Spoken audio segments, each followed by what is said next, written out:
할렐루야. 예, 우리 옆에 있는 분들 축복하도록 하겠습니다. 뭐라고 축복하시느냐? 지금이 들을 수 있는 기회입니다. 라고 축복하시기 바라겠습니다. 예.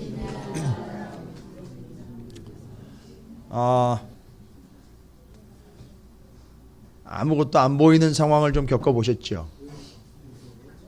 아무것도 안 보이는 아주 깜깜한 상황. 그걸 이제 혹시 하는 터널이라고 얘기를 합니다. 터널. 예, 그래서 이제 뭐 도토리 키재기죠. 앉아가지고 야, 넌 몇 메타짜리 터널 지나봤냐? 뭐 이런 식으로 물어보는 거죠. 나는 몇 킬로짜리인데 넌 몇 메타짜리 지나봤냐? 뭐 이런 식으로 물어보잖아요. 야, 얼마나 고생했느냐? 뭐 이런 얘기 아니에요? 여러분 생각해 보세요. 눈을 가리면 어떻게 될까요? 그러면서 이제 사람은 어떻게 될까요? 눈이 안 보이니까? 아니, 안 보이니까 그냥 죽어버려야 돼, 그냥. 그래서 살려고 하다 보면, 잘 보세요. 안 보이니까 살려고 하다 보면 어떻게 될까요, 사람이? 어쨌든 살아야 되니까요. 그러니까 안 보이는 사람들 특징이 있잖아요. 그렇죠. 민감해지죠. 뭐가 민감해집니까? 귀가 민감해져요. 그 다른 말로 하면 잘 듣는다는 얘기예요. 그래서 그 시각 장애우들의 특징이 뭐냐면 아주 청각이 예민해요. 그렇죠? 그게 적절한 비유라고 보기는 그런데 맥락이 일맥상통합니다. 여러분, 왜 하나님이 여러분의 눈을 가리시는 것처럼 보일까요? 왜 안 보이는 것처럼 자꾸 캄캄하고 어두워지는 것 같고 힘들어지는 것 같고, 안 보여요. 이제 뭐 내다볼 수도 없고 보이지도 않는 것 같고 되게 길도 없는 것 같고 그렇게 참 깜깜합니다. 보이질 않아요. 왜일까요? 예, 보지 말고 이젠 내 얘기를 좀 들으라는 얘기. 그러니까 글로 이제 몰고 가신 거예요. 듣게 하시려고 몰고 가시는 거예요. 왜냐하면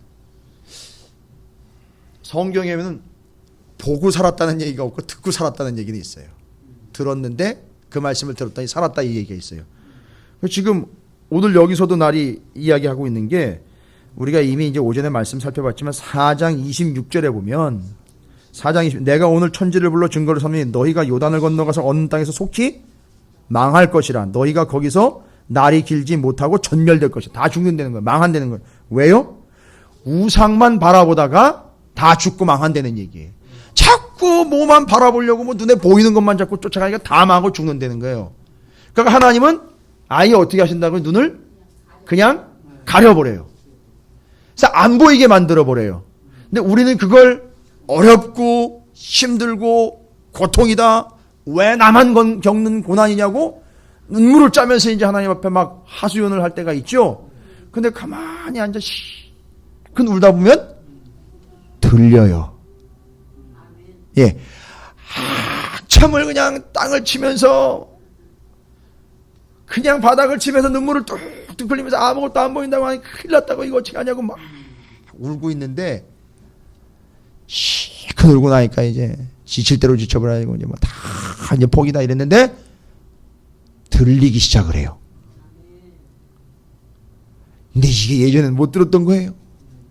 기가 막히게 들리는데 막 민감하게 들리는데 야 어쩜 그렇게 이때를 위함인지 그렇게 들려지기 시작을 합니다. 그때 그 안 보이는 상황에서 하나님의 말씀이 들려지는 거예요. 그러니까 그건 하나님의 뜻이에요. 그래서 하나님을 듣습니다. 그리고 또 이제 왜 하나님이 안 보이느냐 자꾸 이야기를 하느냐면 여러분 하나님이 안 보인다고 안 계시는 게 아니잖아요. 그죠? 왜 안 보이느냐 하면 제가 이제 설교를 할 때 아이들하고 이렇게 같이 놀면서 놀이로 또 말씀을 재미있게 하려고 하는 그 놀이 활동 겸해서 설교를 할 때 그 쓰는 방법들이 있었는데 하나님이 안 보인다 그래요. 자꾸 안 보인다 그러고 어디 계시는지 모르겠다고 그러는데 왜 안 보이느냐 하면 하나님이 왜 안 보이느냐 하면 왜 안 보일까요? 예? 왜 안 보일까요? 근데 지금 이제 우리는 볼 수 있잖아요. 봐도 문제 없죠. 지금 우리는 이제 봐도 문제 없죠. 그죠? 휘장이 그냥 찢어져 버렸으니까 이거 뭐 마음대로 들락날락 할 수 있는데 볼 수 있어요. 근데 왜 못 보는 걸까요? 오늘 이제 3장, 4장 이제 정리하면서 이게 정리가 돼야 돼요. 왜 못 보느냐? 안 계시는 게 아닌데 왜 못 볼까? 이거 한번 해보실 수 있겠어요? 그런데 지금은 이제 친한 사람 아니면 안 돼. 동성끼리 해야지 되나? 부부끼리 해야지 되나? 앞사람, 그 옆에 사람 등에다 갖다가 얼굴을 확 박아보세요. 아예 얼굴을 확 박아보십시오. 아예 밀착을 해가지고 눈을 떠보세요. 그게 누군지 아니까 아는 거지 보입니까? 안 보입니까? 여기 바로 갔다 그냥 딱 손바닥으로 아예 눈을 한번 막아보세요. 보입니까? 안 보입니까? 안 보이는데 눈앞에 바로 뭐가 있어요? 예? 아니 손이 있잖아요. 손을 무시하세요. 왜 안 보인다 아무것도 없다 그래요? 손이 있잖아요. 너무 가까우니까 안 보이는 거라고요. 뭔 얘기인지 아시겠어요? 하나님 왜 안 보이느냐 하면 너무 가까운 데 있어가지고 안 보이는 거예요. 없다고 그러지 마시라고요. 하나님 섭섭해 하십니다.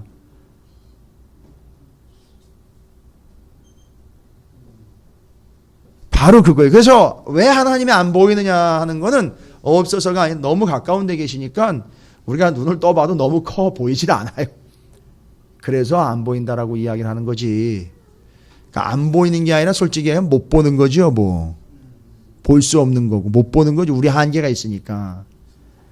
그런데 지금 우리가 하나님 보았을 때 우리 삶을 살아갈 때 하나님은 볼 수 없는 상황으로 우리를 끌고 가신다는 거죠. 그때는 이제 뭐 하려고 하시는 거예요? 하나님이? 그렇죠. 얘기할 게 있다는 거죠. 그러게 이제 어디로 끌고 들어가는 거예요? 그래서 광야로 들어가잖아요. 땀 보이는 광야로 들어가 거기서 뭐 하는 거예요? 예. 뭐 시큰 모래 구경하라고요? 거기서 듣는 거예요. 광야에서는 언제 나올 수 있다 그랬어요. 그래서 그렇죠. 시큰 들을 만큼 들어야지 나오는 거잖아요. 광야. 근데 광야는 우리가 듣는 곳이지만 하나님 입장에서는 뭐 하시는 곳이라고요? 그렇죠. 말씀하시는. 그래서 미드바르 광야에서 다바르 말씀하시다라는 뜻으로부터 광야라는 단어가 왔어요. 이건 아주 신학적이면서 신앙적인 말이에요. 미드바르가 광야라는 뜻인데 그게 다바르라는 말에서부터 왔어요. 근데 다바르는 말씀하시다 그가 말하다라는 뜻이에요. 그 다바르라는 말에서 미드바르라는 광야가 나왔어요. 그러니까 하나님 말씀하시고 싶은 게 있으면 어떻게 해요? 광야로 끌어내는 거예요. 눈 탁 닫아버리고 들어 지금부터. 그래서 들려주시는 거예요. 여러분이 혹시나 안 보이는 상황을 처하게 되면 당황하지 말고 당황하지 마시고 귀를 쫑긋이 세우시고 들으시기를 바랍니다.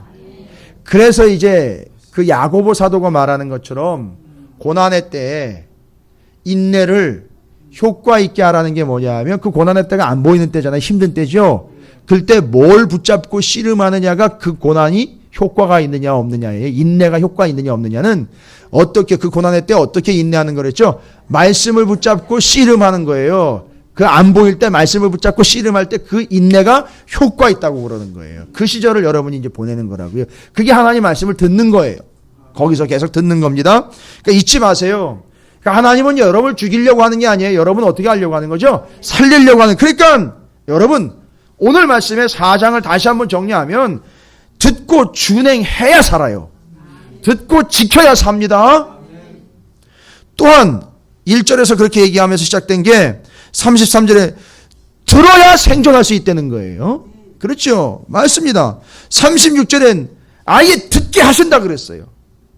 여기 나와 있잖아요. 여호와께서 너를 교훈하시고 하늘에서부터 그의 음성을 내게 듣게 하시며. 왜요? 듣게 하셔서 살리려고 하는 거예요. 그의 말씀을 듣게 하셨다.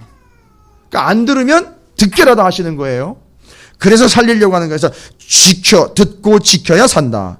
듣고 생존해라. 들어야 산다. 명령을 지켜라. 그리고 오래 살아라. 40절에 이야기하고 있잖아요.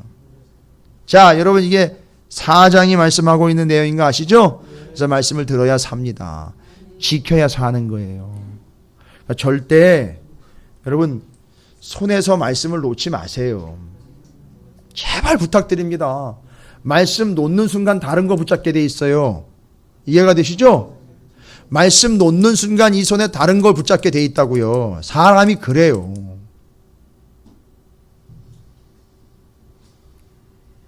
쫓겨갔던 귀신들이 어떻게 된 걸 보고 거기 또 돌아왔어요. 7 귀신 데리고요. 잘 청소된 거 보고는 쫙 다시 들어오잖아요. 놓는 순간 다른 게 들어온다고요. 놓는 손엔 다른 걸 붙잡게 돼 있단 말이에요. 자, 놓는 손이 뭘 붙잡는 거예요? 그러니까 이 손은 말씀을 붙잡는 건데 이 말씀을 놓는 순간 뭘 붙잡아요? 들어야 될 걸 붙잡았던 손이 놓아버리면, 들어야 될 걸 붙잡았던 손을 놔버리면 뭘 붙잡는단 말이에요? 듣는 거를 붙잡지 않고 어떤 걸 붙잡아요? 보이는 걸 붙잡아요. 그 보이는 거 붙잡은 게 뭐예요? 보이는 거 붙잡은 게 뭐예요? 형상, 곧 그게 우상이 된다는 거예요. 이해가 되시죠? 그래서 이걸 지금 이제 오전에 여러분이 말씀이 정리가 됐으니까 다시 한번 이제 재차 정리를 하는 거예요. 들어야 될 걸 붙잡았던 손을 놓는 순간 보이는 걸 붙잡는단 말이에요. 형상을 붙잡게 돼 있어요. 그것이 우상이 돼버리는 거죠. 신앙생활 그렇게 하는 사람들이 많이 있다는 얘기예요. 눈에 보이는 걸로 신앙생활하는 사람들이 많이 있어요. 그거 다 형상입니다. 우리에게 유일한 형상은 예수 그리스도 밖에는 없어요. 하나님의 형상이죠. 그리고 유일하게 보여진 형상 예수 그리스도예요. 하나님을 본 거예요. 그러니까 예수 그리스도로. 자, 그래서 우리는 듣는 걸 들음으로 지키는 게 우리가 살 길이지, 보이는 걸 따라가는 인생, 여기서 분명히 얘기하고 있어요. 속히 망한다 라고 이야기했어요. 여기 지금 4장, 신명기 4장 26절에 거기 요단강 건너가서 사는 그 땅에서 너희가 눈에 보이는 그 형상 우상을 붙잡게 되면 어떻게 된다 그러죠?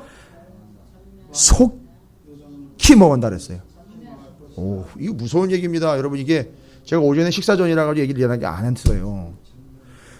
눈에 보이는 걸 붙잡는 사람은요, 인생 자체가 뭐가 되느냐면 속히 망한다는 거예요. 아니, 제발 그냥 여기서 망하고 안 들어갔으면 괜찮은데, 아니 들어가가지고 거기서 망한다니까요. 그건 또 뭔 꼴이에요. 속히 망한다. 너희가 거기서 너희의 날이 길지 못하고 전멸될 것이라. 자, 보세요. 길지 못하고 전멸될 것이라고 이야기하는 것과 반대로 40절을 보세요. 26절과 40절을 제가 비교해 드립니다.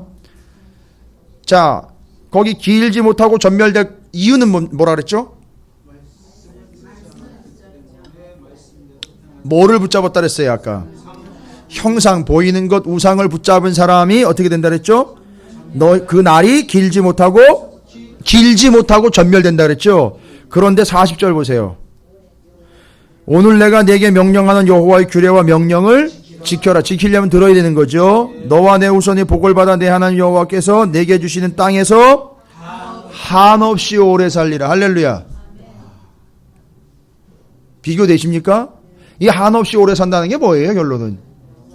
그렇죠. 영생인 거 얘기하는 거예요. 26절과 40절이 이렇게 비교가 되는 거예요. 지금 하나님이 신명기 4장을 통해서 말씀하시려고 하는 의도를 여러분이 아시겠죠? 눈치채지시죠? 이거예요. 그래서 신명기 말씀을 다시 모세를 통해서 또 거듭 전하게 하시고 듣게 하시고 또 다시 전하게 하시고 듣게 하시는 거예요.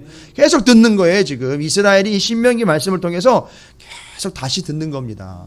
기가 막힌 거죠. 만나 세대가 만나 먹으면서 만나만 먹은 게 아니라 결국 그들이 하나님의 말씀을 40년간 먹은 거 아니에요. 이게 만나 세대의 성공이란 말이에요. 이제 이들이 가나안 땅 들어가야 되니까 이들에게 다시 그걸 먹이는 거예요. 다시 정리하는 겁니다. 자, 이게 하나님의 말씀의 의미예요. 그러니까 여러분 말씀 붙잡으면 삽니다. 여러분이 말씀을 들으면 사는 거예요. 유일한 방법이에요.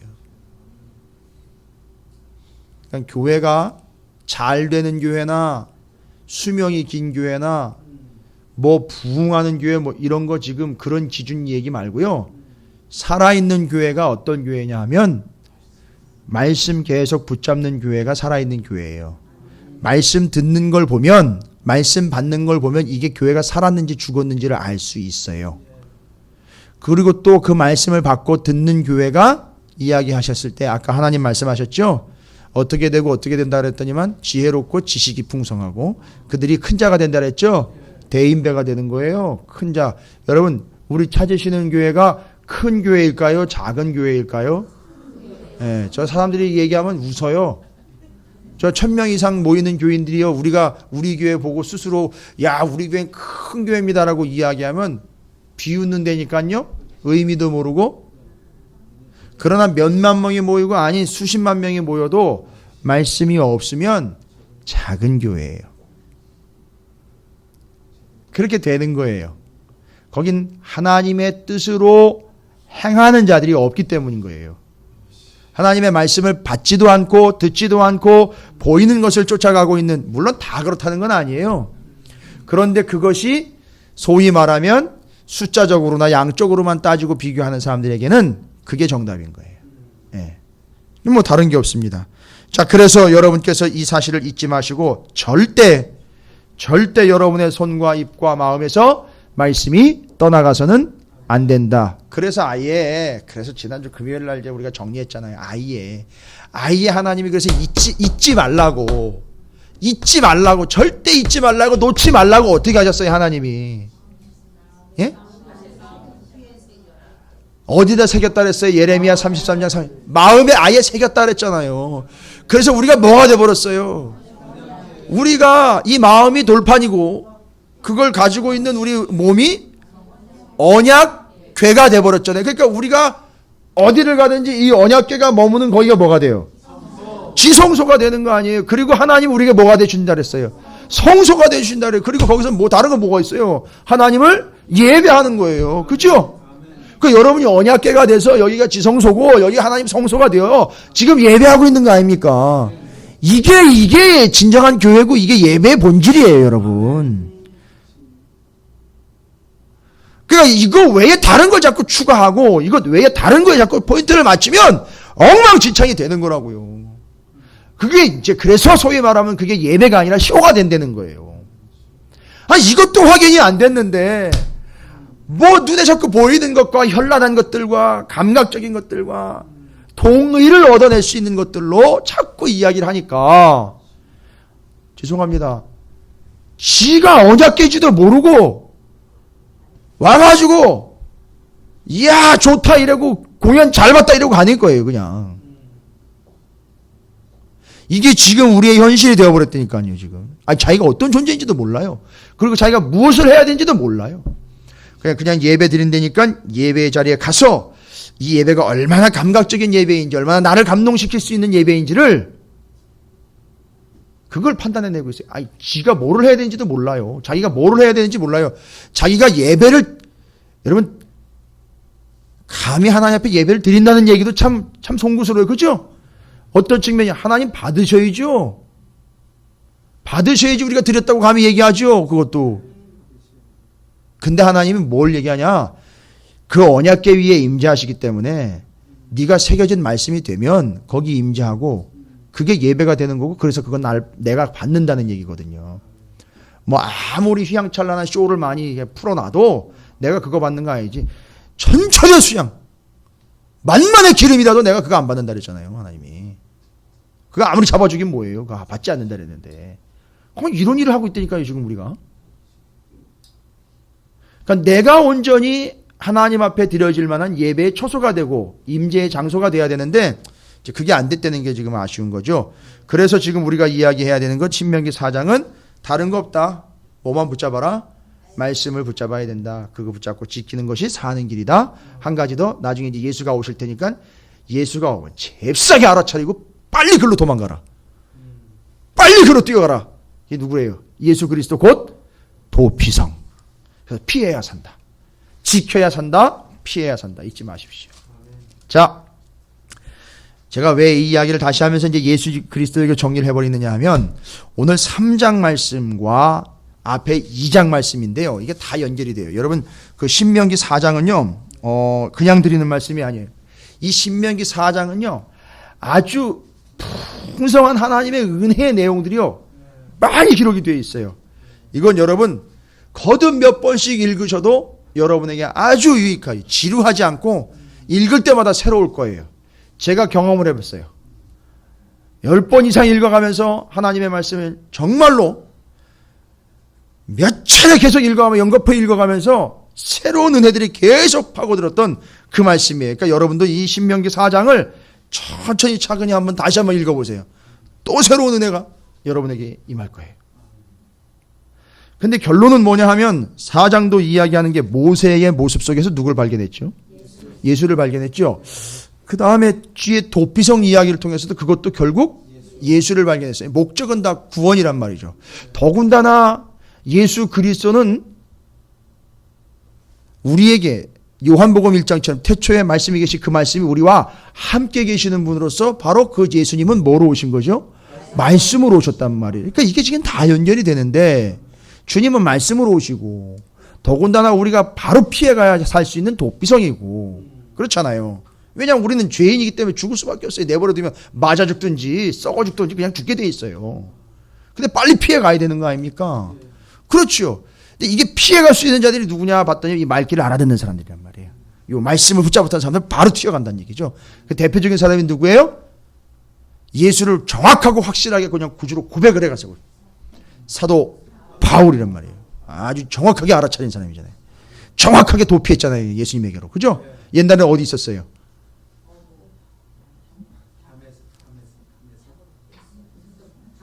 바리새파였잖아요. 바리새파에 있다가 그 말씀이 예수인 거를 탁 알아차리고 잽싸게 뛰어갔잖아요.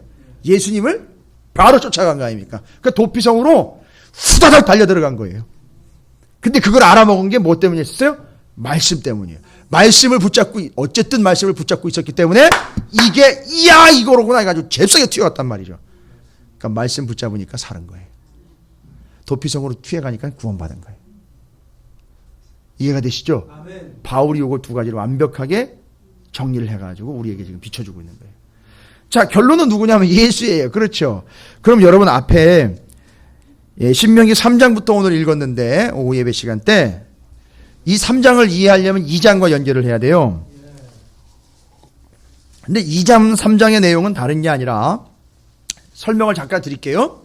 2장 3장은 이스라엘 백성들이 이제 거의 광야 생활을 마치고 이제 조금 있으면 어떻게 되죠? 요단강을 건너 들어가야 되는데 요단강으로 건너 들어가는데 그 마지막 모압 평지까지 오면서 모압 땅까지 와서 신명기를 선포해야 될 땅으로 오면서의 마지막 여정 중에 재미있는 거 이제 제가 말씀드렸죠.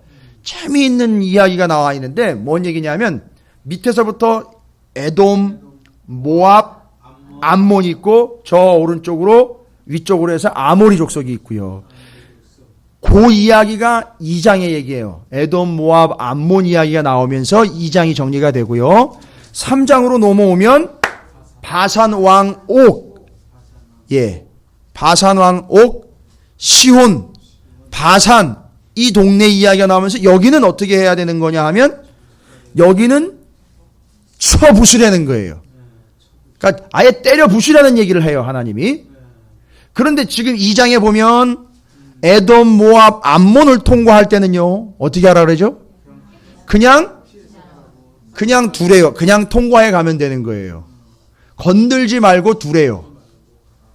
그런데 여기 바산 왕 옥 요단 동편에 있는 마지막 최후 민족이거든요. 거기는 남겨두지 말고 다 박살을 내버리랍니다. 아주 박살을 내버리래요. 그냥 처치를 해버립니다. 근데 여러분 그 바산 왕 옥 이야기하면서 3장 11절을 한번 보시면은요.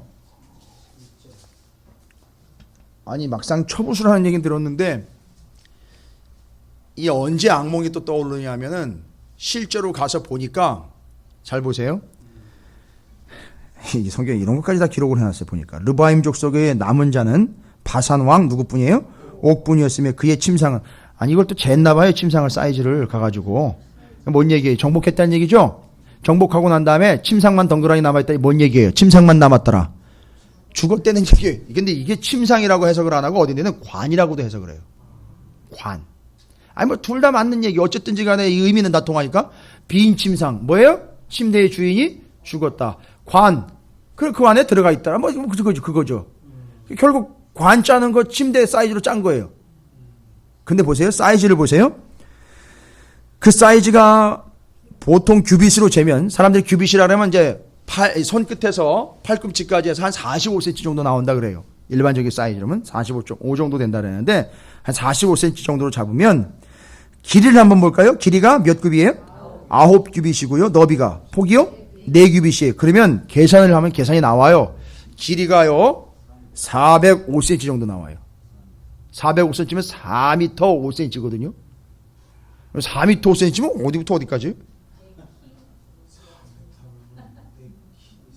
아니 뭐 권산이치에 비교할 것도 아니죠 지금.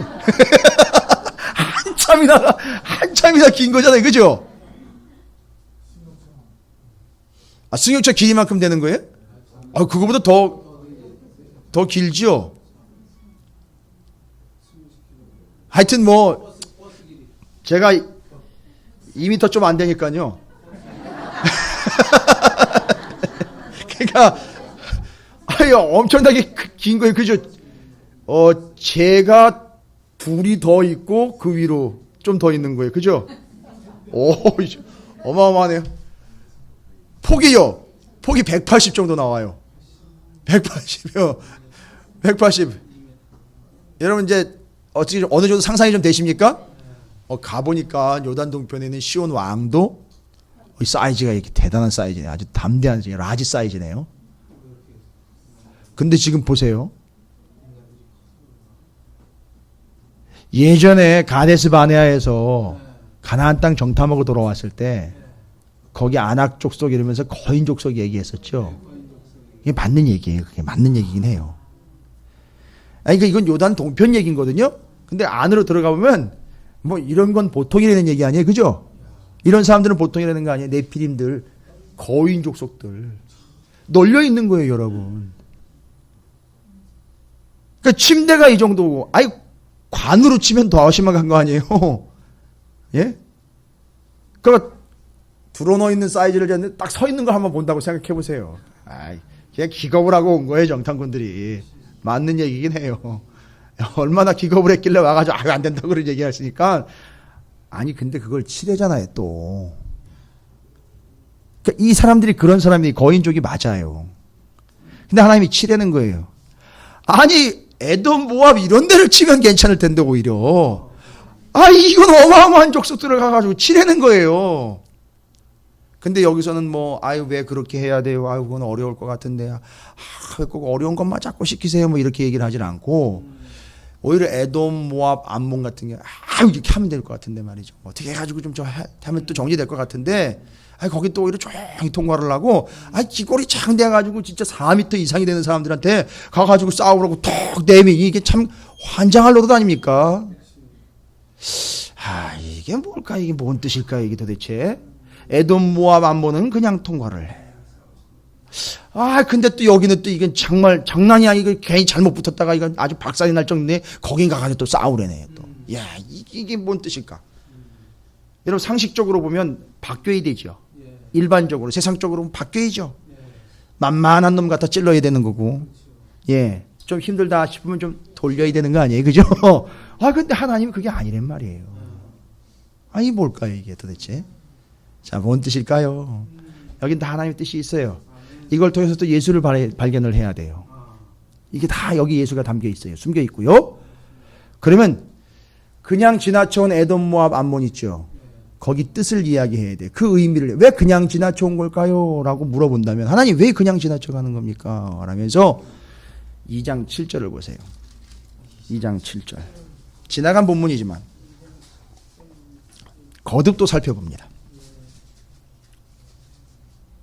그냥 지나는 거. 자, 보세요. 2장 7절에는요. 함께 읽어보겠습니다. 자, 시작. 내가 이 큰 광야에 두루 다님을 알고 내 하나님 여호와께서 이 40년 동안을 너와 함께 하셨으므로 내게 부족함이 없으니라 하시기로. 아멘. 잘 보세요. 광야 40년 동안 가나안 땅 들어가지 않고 광야 40년 동안 광야를 돌 때, 광야를 지날 때 하나님이 어떻게 하셨대요? 하나님이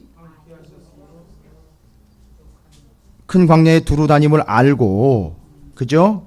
왜 어떻게 알았느냐 하면 하나님이 여호와께서 이 40년 동안을, 그렇죠, 이스라엘과 함께 했기 때문에 이런 사실을 다 아는 거예요. 그렇죠? 내게 부족함이 없었느니라 하시기로. 그러니까 그 땅 건들지 말라는 이야기는 뭐가 없어요? 부족함이 없으니까 그거 점령할 필요 없고, 지금 에돔, 모압, 암몬을 지날 때에는 지나온 40년 동안 하나님이 함께 하신 것처럼 요 지나갈 때는요, 뭘 깨닫는 거냐 하면, 요거 만만하네, 이럴 때 내가 좀 움직여볼까가 아니라 40년 동안 경험했던 거 있죠. 뭐예요? 40년 동안 여기 하나님 얘기하신 거잖아요. 하나님이 함께 하신 거. 에돔, 모압, 암몬을 지나면서는요, 그냥 혼자 지나간 게 아니에요. 하나님이 함께 하시는 걸 이 사람들이 그걸 경험한. 그러니까 에돔, 모압, 암몬 신경 쓰지 말고 내가 너와 함께 하니까 너는 지금 나랑 뭐 하면 돼? 동행하면 되는 거야 라는 걸 지금 배우고 있는 거예요. 이해가 되십니까? 그러니까 딴 데다가 만만하다고 딴 데다가 눈길 팔고 거기다가 점령을 하거나 거기다 무슨 털을 잡고 이런 거 할 필요 없이 그냥 동행하시는 하나님을 지나면서 경험하는 거예요.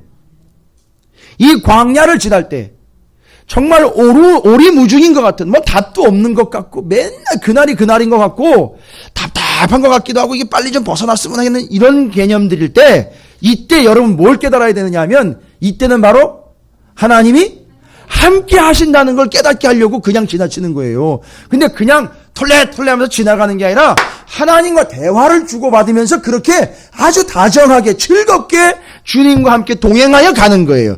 에돔, 모압, 암몬을 지나면서 광야 40년 동안 경험한 그것을 정리하는 거예요. 이렇게 40년 동안 너희와 동행했단다 하면서 온 거예요. 이해가 되십니까? 그러니까 광야를 지날 때 우리는요, 하나님과 동행하고 있는 줄 이렇게 이야기하시면 되는 거예요. 끝나는 거예요. 그래서 하나님과 계속 이야기하면서 대화 나누면서 가는 거예요. 그걸 깨닫는 거예요. 지금 에돔, 모압, 암몬을 지나면서는요, 하나님의 구원, 우리와 동행하심을 깨닫는 거예요. 정리하십시오. 그래서 하나님이 그걸 손대지 말라는 거야. 다른 데 신경 쓰지 말고 넌 나와 함께하고 있으니까 나랑 대화하자. 나랑 함께하자. 너는 나와 함께하고 있으니까 나랑 동행하는 중이야. 다른 데 신경 쓰지 마. 나만 집중해. 라는 거예요. 그게. 그러니까 그거 칠 생각하지 말고 다른 데 신경 쓰지 말라는 거예요. 오직 나하고만 함께하면 돼. 나만 따라오면 돼. 나와 같이 가면 돼. 이해가 되십니까? 그래서 함께 하시는 하나님을 경험하는 거예요. 그럼 여러분 다른 데 신경 쓰실 필요가 없는 거예요. 아니 다른 데 신경 쓰셔는 안 되는 거예요. 하나님이 동행하시기 때문에 다른 거 관심 가지시지 말라는 얘기예요. 아무리 만만해 보이고 아무리 쉬워 보이는 일일지라도 하나님이 함께 하시니 그런 거 신경 쓰지 말고 하나님과 동행하는 일에만 집중하라는 얘기예요. 그렇죠? 이 얘기예요. 내가 이거를 하고도 여유 있게 하나님 예배할 수 있을 것 같아요. 그렇더라도 그거 관심 갖지 말라는 거예요. 하나님과 함께 하는 거에만 집중하라는 거예요. 내 양심상 걸리지 않아요. 그렇게 해도 괜찮아요. 그렇더라도 그거 하지 말고 하나님과 동행하는 거에만 집중하라는 얘기예요. 에돔, 모압, 암몬을 그냥 지나치는 거는요. 이해가 되십니까? 그거 해도 예배 드리는 시간에는 걱정이 없어요. 그거 해도 괜찮습니다. 그거 해도 내가 교회 일 하는데 진짜 그렇더라도 그거 하지 말고 그냥 하나님과 동행하는 데만 집중하라는 거예요. 정리되셨습니까? 이게 그 모든 관심을 다 끊고 오직 하나님과 동행하는 거에만 집중하는 거예요. 동행하는 걸 지금 경험하고 있는 거예요. 에돔, 모압, 암몬을 지나면서 돌아보니까 이 40년 동안 그렇게 했다는 거예요. 그러면 여기 바산왕 옥을 치는 이야기는 뭘까요? 바산왕 옥을 치는 것은요, 그건 3장 22절이에요. 여러분 잘 보세요. 그거 만만치 않잖아요. 에돔, 모압, 암몬에 비하면 이건 정말 어마어마한 족속들 아닙니까? 잘못 건드리면 이거 다 죽는 거예요. 그죠? 3장 22절입니다. 그런데 거길 치려는 거예요. 근데 그게 본질이 뭐냐? 니들이 알아서 해라가 아니에요. 거기 보세요. 3장 22절. 함께 읽어보겠습니다. 자, 시작.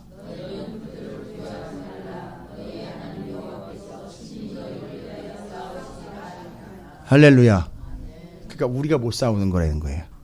못하니까 누가 안 되는 거예요? 하나님이 하신다는 거예요. 하나님이 대신 싸우신다는 거예요. 에돔, 모압, 암몬을 지나면서 어떤 하나님이요? 함께 하시는 하나님. 말도 안 돼요. 대상도 안 되고 대적도 안 되고 감히 대항할 수도 없는 어마어마한 세력에 대하여는 하나님이 대신 싸우시는 거에 대한 약속을 믿으려는 거예요. 이 두 가지를 경험하는 거예요. 여러분, 이게 이스라엘이 광야를 지나고 가나안 들어가면서 경험해야 될 게 뭐냐면 하나님이 함께 하시는 것과 하나님이 대신 싸우시는 것에 대한 믿음을 가지고 나가는 거예요. 이 두 가지를 정리를 해가지고 들여보내려고 하나님이 이걸 지금 이야기하신 거예요. 근데 이게 뭘 이야기하는 거냐 하면 결국 예수 그리스도에게로 집중이 된다고 말씀드렸는데 잘 보세요. 함께 하시는 하나님, 우리를 대신하여 싸우시는 하나님. 우린 이걸 믿기만 하면 되는 거죠. 동행하기만 하면 되는 거죠. 따라가기만 하면 되죠. 뭘 붙잡고요? 말씀 붙잡고요. 말씀 붙잡고 동행하면 되고, 말씀 붙잡고 따라가기만 하면 되는 거예요. 함께 하시는 하나님은 동행하면 되는 것이고요. 먼저 앞서서 싸우시는 분은 우리가 따라가기만 하면 된다고요. 말씀을 붙잡고요. 근데 잘 보십시오. 우리와 함께 하시는 하나님은 이미 성경에서 수도 없이 얘기를 하셨어요. 그러면 한번 정리를 해볼게요. 우리와 함께 하시는 이사야서 7장 14절입니다. 이사야서 7장 14절. 이사야서 7장 14절입니다.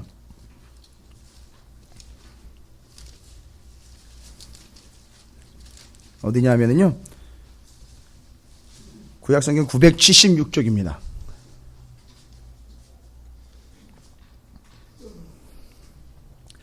이 선지자들이 이 신명기를 이해 못하면 이 이야기가 나오지 않는 거예요.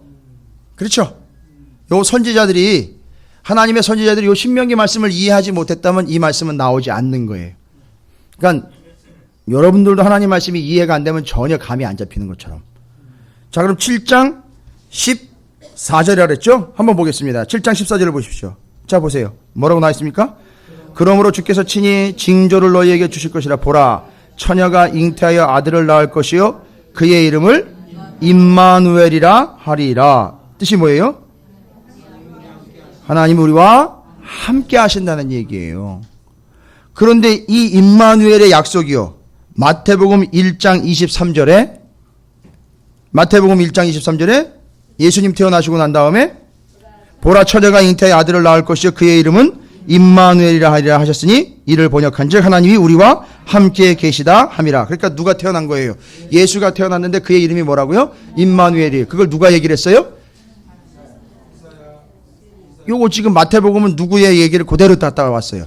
이사야지요. 이사야는 어디서 그 개념을, 우리와 함께 하신다는 개념이요, 신명기에서 나오는 거예요. 함께 하시는 하나님, 실제로 함께 하시는 분이 누구로서 우리와 함께 한 거예요? 예수로서 우리에게 형상으로 함께 하신 거 아니에요? 보일 수 있도록. 그게 바로 임마누엘 안에 함께 하시는 하나님을 정확하게 정리를 하는 거예요. 그게 바로 누구라고요? 예수 그리스도예요. 제가 지금 요 시점에서 정리를 하는 거예요. 이제 신명기의 시점에서 제시했던 것을 오늘 우리의 시점으로 다시 정리하는 거예요. 그때 하나님의 에돔 모압 암몬을 지나가면서 어떤 하나님을 경험하게 하셨다고요? 함께 하시는 하나님, 동행하시는 하나님을 경험했어요, 이스라엘이. 그렇죠? 그 다음엔 그때는 물론 좀 구분이 됐었어요. 함께 하시는 하나님과 절대 우리에게 대적과 적수가 안 되는 거예요. 정말 너무너무 두려운 존재들이죠. 근데 그들은요, 어떻게 했어요? 하나님이 대신 앞장서 싸우셔서 이기시고 승리하시는 하나님으로 비춰졌단 말이죠. 그래서 함께 하시는 하나님, 먼저 싸워서 이기시는 하나님, 승리 하나님이죠. 잘 보세요.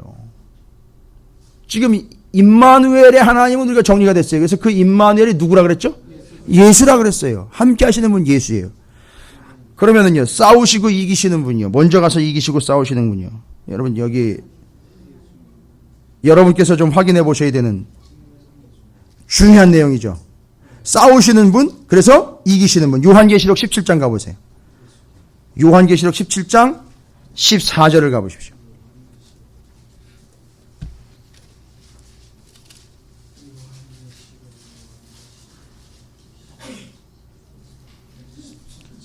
음녀 바벨론 이야기예요. 큰 음녀에게 내릴 심판에 대한 이야기인데 17장 14절을 보세요. 이 세상이 싸우려고 덤비고 있는, 누구랑 싸우려고 덤비느냐 하면, 자 보세요. 17장 14절입니다. 자, 시작. 그들이 어린 양과 더불어 싸우려니와 어린 양은 만주의 주시요 만왕의 왕이심으로 그들을 이기실 터이요 또 그와 함께 있는 자들 곧 부르심을 받고 택하심을 받은 진실한 자들도 이기리로다. 할렐루야. 이게 지금 누구 얘기예요? 어린 양 얘기죠. 그 어린 양이 곧 예수 그리스도 만왕의 왕, 만주의 주라는 얘기잖아요. 그 누가 이긴다는 얘기예요? 예수가 이긴다는 얘기죠. 이기시는 주님, 이기시는 하나님, 정확하게 정리가 됐죠. 그래서 지금 신명기 2, 3장을 통해서 동행하시는 하나님, 앞서서 이기시는 하나님이 그냥 대충 그런 하나님으로 특성화되어 소개된 게 아니라 이 두 가지 함께 하시고 싸워서 이기시고 승리하시는 주님으로서 요약하려고 하는 게요. 의도하고 있는 바가 누구라는 거죠? 예수 그리스도라는 거예요. 그래서 자꾸 모세가 예수의 모습을 비추어내는 거고요. 도피성이 자꾸 예수의 모습을 자꾸 드러내는 거예요. 자꾸 이제 이런 모습들을 통해서 예수 그리스도가 오시면 예수 그리스도를 알아보고 믿게 하려고, 그래서 함께하며 승리의 주님을 믿고 다시 오실 때까지, 구원받을 때까지 승리하며 살아가는 그리스도인들이 되도록 하기 위해서 이미 구약 성경에서는 함께하시는 주님, 승리고 이기시는 주님을 기록을 해놨고 그림을 그려놨다는 얘기예요. 이걸 통해서 우리는 예수 그리스도를 정리할 수 있다는 거예요. 그래서 2장 3장이 이 예수 그리스도 동행하시는 분, 함께 하시는 분, 이기시는 분, 승리하시는 분. 그래서 요한계시록에서는요, 그분과 함께하는 자들이 어떻게 된다 그랬죠? 이긴다고 그랬잖아요. 승리한다 그랬잖아요.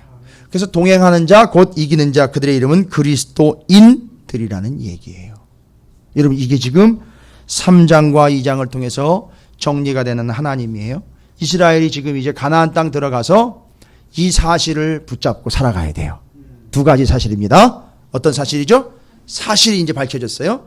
함께 하시는 하나님, 그 다음에는요, 이기시는 하나님, 요 두 가지 사실을 붙잡고 뭘 가지고 이제 가는 거죠? 말씀을 함께 붙잡으며 가는 거예요. 이 사실 위에 근거해서 말씀을 붙잡고 가는 거예요. 그러니까 이 내용은 다 어떤 내용인가요? 결론적으로는 우리와 함께 하시는 주님에 대한 내용이고, 승리하셔 이기셔서 우리를 구원하시는 내용이 되는 거예요. 그러니까 그걸 잊지 말라는 거죠. 그래서 이 말씀을 놓지 말라는 얘기고, 이 말씀은 결국 우리를 구원하게 하시고 이기게 하시며 승리하게 하시며 함께 하시는 주님을 경험할 수 있고 알 수 있는 하나님의 말씀이다라는 거예요. 그래서 이걸 붙잡으면 산다. 그래서 이걸 붙잡으면 하나님의 지혜와 지식이 넘쳐나 그가 바로 하나님의 뜻을 행하는 자, 큰 자가 된다. 정리가 되셨습니까? 이게 지금 하나님은 신명기에서 모세를 통해서 그냥 대신 이야기하시는 게 아니에요. 이 많은 내용들을 쫙 정리를 해서 구약 정리해야 되고 신약 정리하셔야 되는 거예요, 하나님이. 그러니까 이 안에는 많은 내용들이 담겨져 있는 거예요. 근데 이걸 누가 깨달았느냐 했더니만 모세가 깨달았어요.